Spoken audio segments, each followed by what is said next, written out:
लुधियाना के सुनील और उसकी बीवी रीटा एक अच्छे और संपन्न परिवार से ताल्लुक रखते थे। एक दिन रीटा की भाभी उसके घर आती है। रीटा, तुझे तो पता है तेरा भाई कुछ नहीं करता, ऊपर से 2 बच्चों की जिम्मेदारी, बेटी भी बड़ी हो गई है। तू तो बुआ है, कुछ मदद कर सकती है तो कर देना। कहाँ पैसे हैं भाभी, बस समझ लो किसी तरह हम लोग भी दिन काट रहे हैं। 2 ही तो कार है और मेरी बेटी भी बड़ी हो रही है। अब उसके लिए कार लेनी है तो 10 लाख का खर्चा तो लग ही जाएगा। तभी वहाँ सुनील आ जाता है। अरे शशि, क्या है, तू हमेशा पैसों के लिए परेशान क्यों रहती है? वैसे क्या जरूरत थी बेटे की शादी इतने बड़े घर में तय करने की? अरे पैसे नहीं थे तो ऐसे ही कर देती कहीं शादी। इतने बड़े होटल में क्यों कर रही है शादी? लेकिन यहाँ तो मामला शादी का है, डेट तय है। दरअसल तेरे भतीजे के पीएफ के पैसे आने हैं, पर उसमें देर हो रही है। जैसे ही पैसे आ जाएंगे मैं तेरे अकाउंट में डलवा दूंगी। ठीक है, हम लोग सोचकर बताएंगे। तभी वहाँ भतीजा आ जाता है। फूफा जी, आप लोग ही मदद कर सकते हैं, वरना तो कैसे काम होगा समझ में ही नहीं आ रहा। मैं वादा करता हूँ जैसे ही पैसे आ जाएंगे मैं आप लोगों को वापस कर दूंगा। हाँ भाई, ठीक है। अब देख भाई, हमारे लड़के तो सारा दिन घर पर पड़े रहते हैं, ना कमाते हैं ना कुछ कमाने की इच्छा रखते हैं। लेकिन चल, ये ले, कितने पैसे चाहिए? जी 4 लाख रुपए। ठीक है, लेकिन पैसे ध्यान से वक्त पर वापस लौटा देना।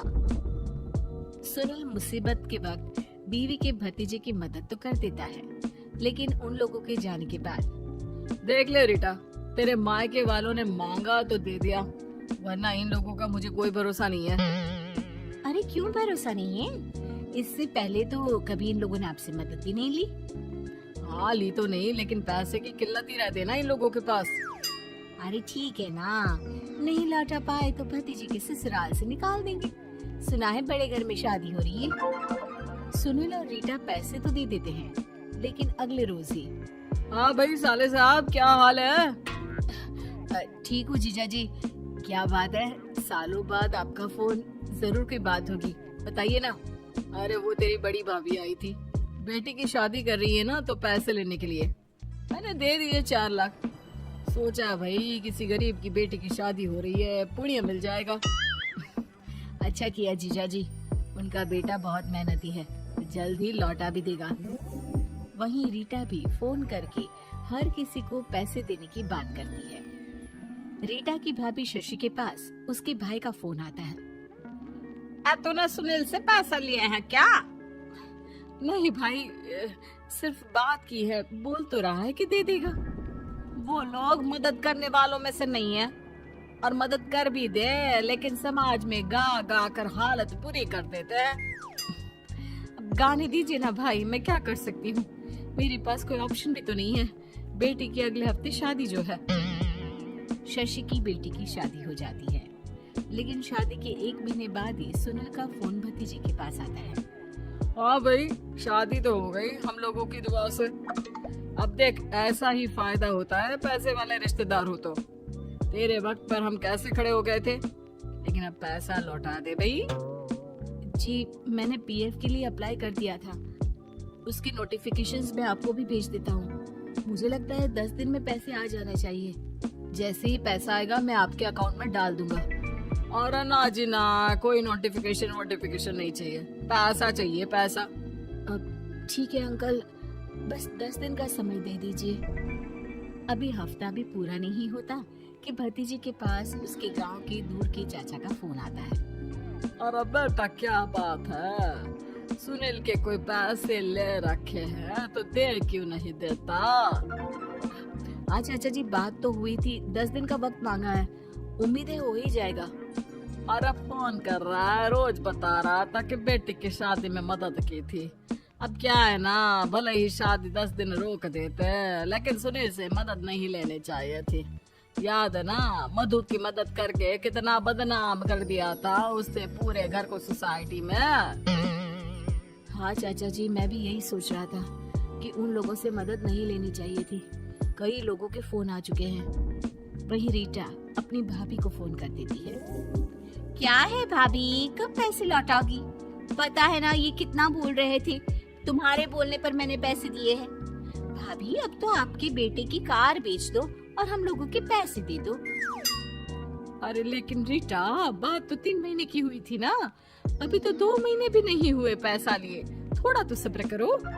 नहीं नहीं भाभी, वैसे मेरा बेटा टिक्कू आ रहा है आप लोगों के घर रहने के लिए, उसको अच्छे से खिलाना पिलाना, समझी? भाभी को समझ में नहीं आता कि वो क्या करे। वो बेटे से बात करती है। अरे माँ, इन लोगों से मदद लेकर सच में बहुत बड़ी गलती कर दी। मुझे खुद समझ में नहीं आता कि कैसे इन लोगों के पैसे जल्द से जल्द दे दूं। तभी डोरबेल बजती है और रीटा का बेटा टिक्कू घर में आता है। आओ बेटा, मामी के घर पहली बार आए हो रहने? आप पापा बोल रहे थे कि आप लोग पैसे का ब्याज तो दे नहीं पाओगे, तो तब तक मैं यहीं रह लूं। और हाँ, मैं एसी के बिना नहीं सो पाता। आप लोग अपना देख लेना और पैसे जल्दी लौटा देना, क्योंकि मैं थोड़ा जल्दी जाना चाहता हूँ। रीटा का फोन शशि के पास आता है। भाभी, पैसे कब तक दोगे? बेटे की विदाई के बाद शशि के घर का माहौल बिल्कुल बदल जाता है। वो हर वक्त बेटे से उसके पीएफ के पैसे पूछती, और पीएफ यानी कि सरकारी काम। आजकल में पूरा 1 महीना और बीत जाता है। भाभी, मैं और ये अमेरिका जा रहे हैं, घूमने के लिए पैसों की बहुत जरूरत है। रीटा, मैं पूरी कोशिश कर रही हूँ कि जल्द से जल्द पैसे का इंतजाम कर दूं, लेकिन पक्का नहीं बोल सकती। तभी सुनील का फोन भतीजे के पास आता है। देख माना 3 महीने की बात हुई थी पैसे लौटाने के लिए, लेकिन अभी मुझे पैसों की काफी जरूरत है। मैं अमेरिका जा रहा हूँ, तो पैसे मैंने किसी से ब्याज में पकड़ लिए हैं। तू हर महीने 4 लाख का 20,000 ब्याज डाल देना मेरे अकाउंट में। सुनील फोन रख देता है, लेकिन भतीजा काफी परेशान हो जाता है। वो ऑफिस से शाम को घर आता है कि माँ पूछती है, क्या हुआ बेटा? बेटा माँ को सारी बात बता देता है। माँ भगवान के सामने हाथ जोड़कर खड़ी हो जाती है और रोने लगती है कि तभी बेटे का मोबाइल पर मैसेज बजता है। माँ, पीएफ के पैसे आ गए। और वो ऑनलाइन ही सुनील के पैसे वापस कर देता है। भला हो भगवान का। लेकिन आज एक बात तो समझ में आ गई, मदद हमेशा उन लोगों से लो जो मदद के बदले आपसे मदद में दी गई रकम ही वापस लें, न कि समाज में आपकी इज्जत। अगर आपको ये वीडियो पसंद आए तो हमें लाइक करें, चैनल को सब्सक्राइब करें और अपने दोस्तों के साथ शेयर करें।